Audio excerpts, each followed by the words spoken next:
Welcome back. I was supposed to come up with this review a long time ago, but I was waiting on shooting a couple of professional portrait sessions that unfortunately got postponed and postponed and postponed and postponed and postponed. So I got tired of waiting. I will do them and eventually I will share those results with you if I think they're worth it. But I couldn't wait any longer to come up with this review. If you haven't seen my first impression video yet, go have a look at it. It should be here because I already discussed about a few things that may come in handy while discussing the full review of the lens.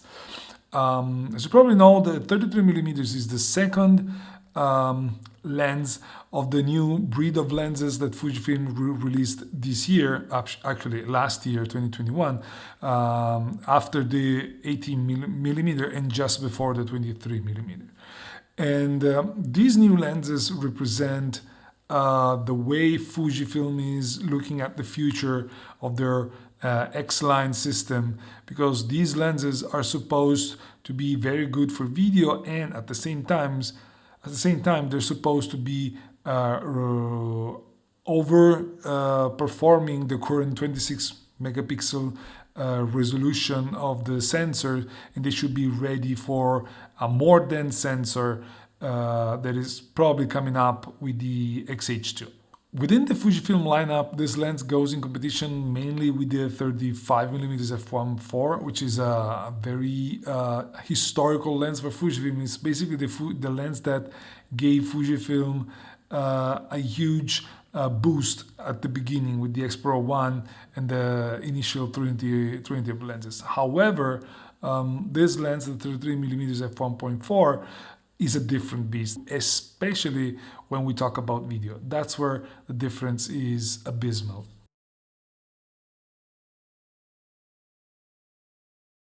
When it comes to the build quality of this lens is pretty much the same as that of the 18mm f1.4. So it is really good. It's all metal with the exception of the plastic hood, which you see over here. It's all plastic, and you can put it back for storage in a reverse mode. Mind you that when you reverse the hood, there's no way of accessing the manual focusing ring, but it's not a big deal. As I was saying, it is all metal. It is weather resistant. It weighs it weighs 360 grams, which is quite a lot more than the 35 used to weight, which was slightly below 200 grams, so there's a substantial difference. It is not stabilized, but considering that the XS10 and the XT4 provide for really good stabilization, especially if you're talking about stills, this is not a big deal. I would not consider this to be a big deal. It feels really good in the end. When you hold it, you know that it's not gonna let you down. So it is nice feeling in the end. The manual focus ring, I discussed about it a little bit before. It is very smooth, even though unfortunately it's not as smooth when it comes to actually focusing, so it is a little bit jumpy, but we'll talk about it a little bit later. And what else? The aperture ring is the new type of aperture with you see here, the locking mechanism, and also it is clicky enough and it's stiff enough, so I really like it.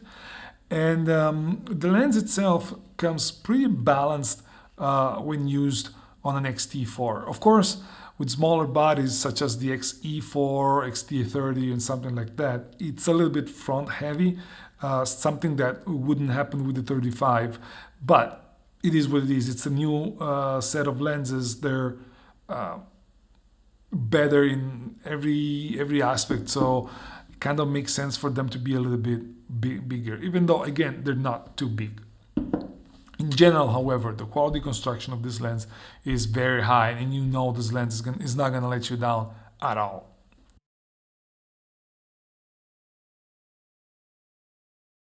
Speaking of autofocus, the autofocus as well as the 18mm f1.4. It is fast, it is accurate, it is silent, and it is dependable. Especially if we're talking about stills, it is dependable. You can trust it.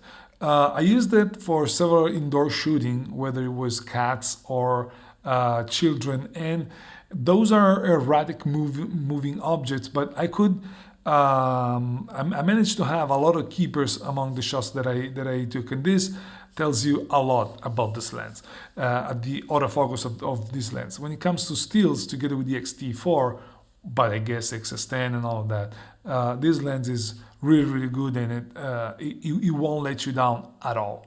The eye detection works really good.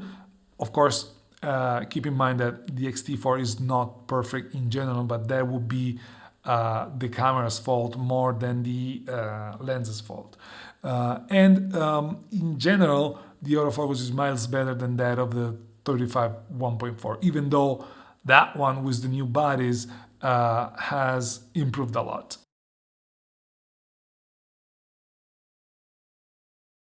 This lens performance is beyond impressive. It is really good. It's a lens that I love, and I would not expect to be able to see such a difference compared to other lenses. But before getting into what is good about this lens, let me tell you about what I don't like about this lens. And its main flaw, actually its only flaw, is the fact that it's subjected to flares and ghostings when you shoot against the sun. And unfortunately, the hood doesn't make that much of a difference. You're seeing it right now. You don't shoot like that every day, you don't shoot like that continuously, but it's worth to know. Now, that being said, all of the rest about this lens is incredible. This lens resembles pretty much perfection in every other aspect, because if you look at starting with f1.4, you already see that the center is incredibly sharp, and even the corners are really sharp.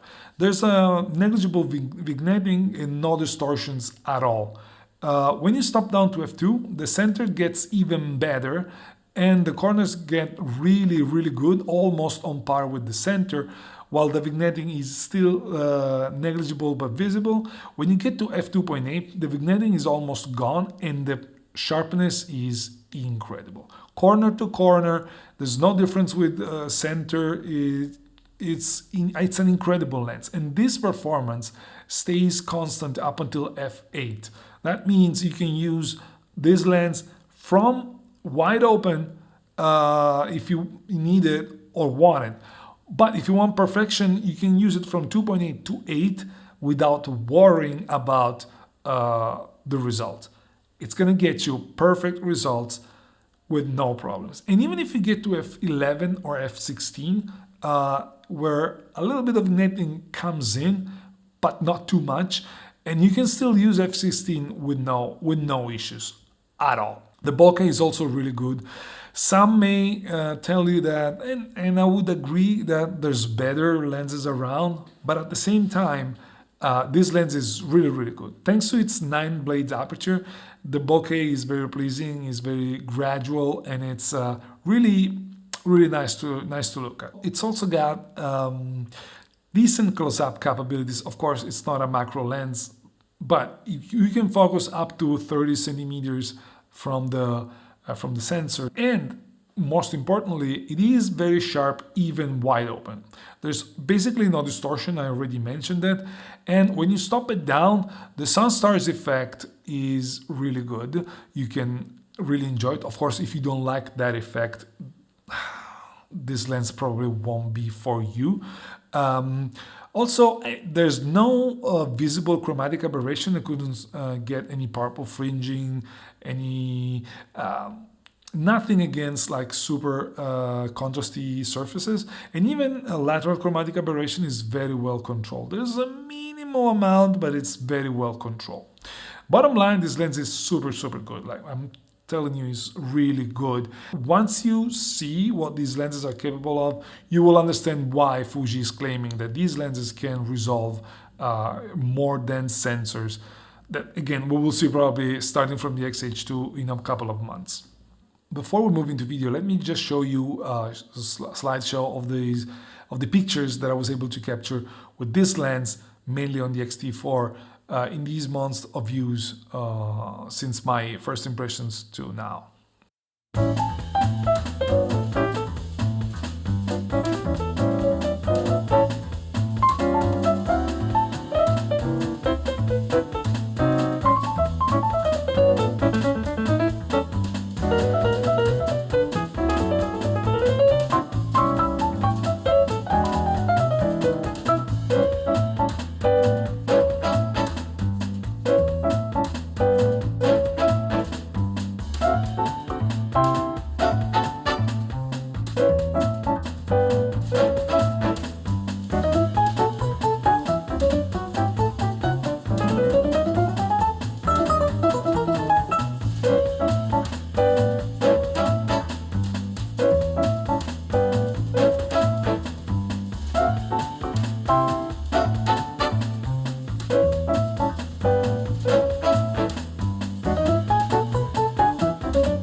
Now getting into video, video is the main reason, and I said the same things when I got the 18-1.4 and when I reviewed the 18-1.4. Video is the main reason why I got this lens, because I could have shot stills with the 35 without any problem. But video is where this lens shines compared to all the other lenses that can be competing with it in the Fujifilm lineup, because this lens is fairly compact and lightweight, so it doesn't weigh you down, and at the same time performs incredibly good for video. I actually say that this is perfect for video, and let me tell you why. The focus transitions are really good. You don't see those jumpiness and stuff like that. They're very nice. The image is very creamy and pleasing, and together with the X-T4, the highlight roll-off is incredibly nice.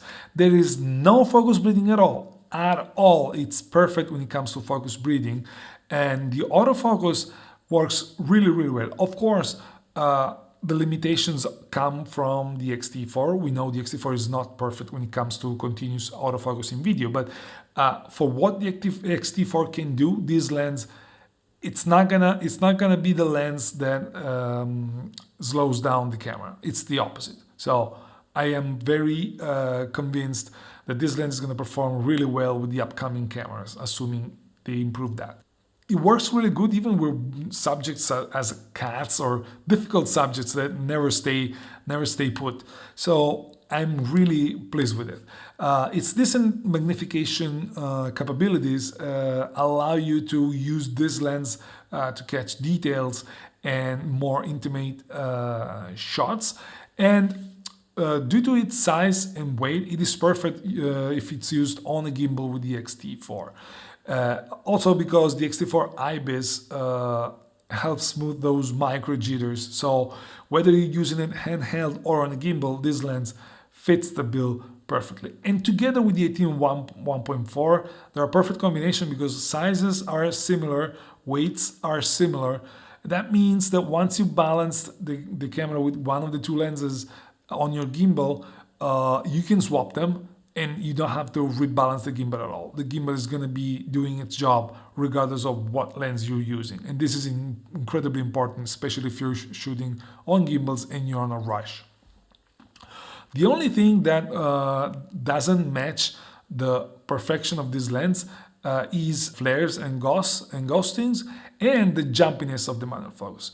Because the manual focus, despite the ring being super smooth, it's not as easy when it comes to actually trying to manual focus, because even if you put the camera in linear mode, it's not as easy to repeat your focus pulls. Actually, you will not be focus pulling with this lens. It may be user error, but I would never use it to do focus pulls. In general, for video, as I said, it is perfect. And as a creator, I'm getting more into video. I got hired to shoot a lot of videos for tourism promotion in my surrounding area, and I'm using this lens and it's doing pretty great when I'm using it, so I'm really satisfied. I cannot show those videos just yet because they are not published yet, but I'll leave you with a mini movie that I shot a few months ago, and I also forgot to bring my ND filter when I did it, so it could have looked a little bit better. But nonetheless, it's a sample of what this lens can do when you're using it for video. And mind you, this is 100% shot on the 33mm on the X-T4, mainly handheld.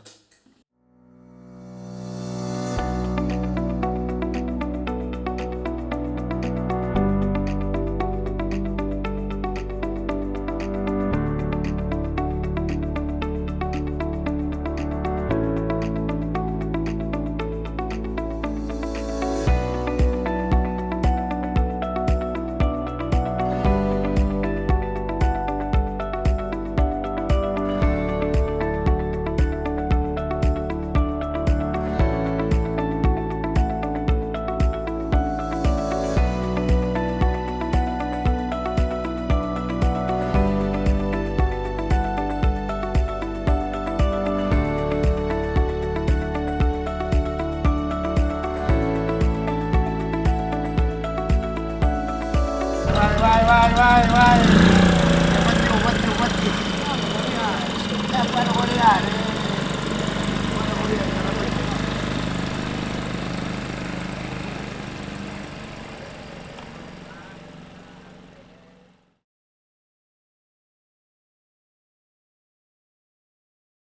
So, in conclusion, as you probably guessed, I consider this lens to be nothing short of spectacular. It is really good. It's not perfect, but no lens is. But the shortcomings are negligible compared to the superior image quality that you get out of it. And considering how good it is, considering that it's gonna future-proof you, the asking price of around $800, it's not that bad. It's actually not that bad because you don't get that much quality out of any other comparable lens in this in the Fujifilm lineup or in the competitors lineup. The closest competition in the Fujifilm system is the 35mm f1.4, which is a great lens. I've used it for years and I got really great results out of it. But despite the magical look that lens gives you, which is different from what this lens does, the 33 is better in pretty much any aspect when compared to the 35 f1.4. And if you consider that it is weather sealed, it focuses way faster, and for video is a lens you can actually use, while the 35 f1.4 was impossible to use for video, the competition is not even close. And I am not even considering the Viltrox 33 1.4 just because, and I had my review, you can look at it over here, just because that lens, yes, it costs less than half the price, but it gets blown out of the water when compared to the 33 from Fujifilm. It is, the difference is so visible that for once, I tend not to say that so often, but for once, you really get more than twice of a lens compared to the 33 1.4 from Viltrox. You get way more than you're paying if you compare the two lenses. And again, I don't say that so often because I know that it's incremental increase of quality and exponential increase of cost. But in this case, there's no comparison at all.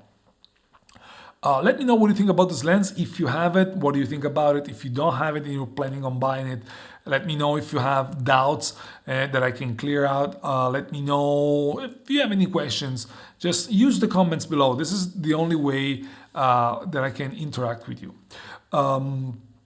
Don't forget to like, subscribe, and share this video because this helps my channel growing. And before I leave you, I wanted to tell you that I split my Instagram accounts. Luca Petrolia Photography is now dedicated to landscapes, while I created Streets by LP, which is my new street photography dedicated Instagram account. So I can separate the two things because they don't fit well together in the same feed. So don't forget to follow me on both accounts. And what else? I think that's it. Ciao, and I'll see you in the next one. Bye bye.